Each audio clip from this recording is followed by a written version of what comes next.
বাবা, টাকা কি ম্যানেজ করতে পারছস? আব্বু, কারো কাছে তো টাকা পেলাম না, তবুও তুমি চিন্তা করো না, আমি দেখতেছি। আব্বুকে তো বললাম, এখন 30,000 টাকা কোথায় পাবো? যাই, ওইদিকে গিয়ে দেখি।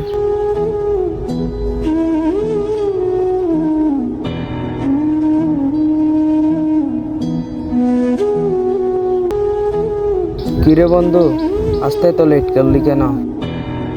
তুই কি জানো তোর জন্য আমরা কতক্ষণ ধরে ওয়েট করতেছি? আচ্ছা যাই হোক, চল নদীর ধারে গিয়ে আড্ডা দিগা। বন্ধু, ভালো লাগতেছে না, বাসায় চলে যাব, তোরা যা। কি বলস, এখন আসলে এখনই চলে যাবি? বন্ধু, তোদের সাথে পরে দেখা হবে, আমি যাই। আচ্ছা যা তাইলে।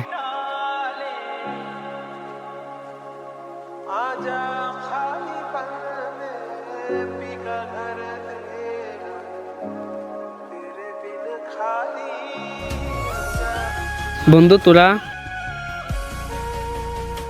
এ নে, আমাদের কাছে যা টাকা ছিল তা দিলাম।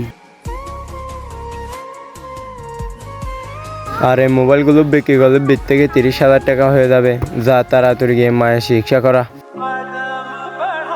বন্ধু, আমি তোদেরকে তো কিছু বললাম না, তোরা কেমনে জানলি? তোর মুখ দেখেই আমরা বুঝে গিয়েছিলাম। পরে তোর আব্বুকে কল দিয়ে আমরা শিওর হলাম। তোদেরকে যে ধন্যবাদ দিব তার বাসা খুঁজে পাচ্ছি না। বন্ধু, তুই এগুলা কি বলতেছস? বন্ধুর বিপদে যদি বন্ধু পাশে না দাঁড়াতে পারি, তাহলে সে বন্ধুত্ব রেখে কি লাভ? আজ আমি অনেক খুশি, তোদের মতো বন্ধু পাইছি। তোরা আমার বন্ধু না, তোরা আমার ভাই।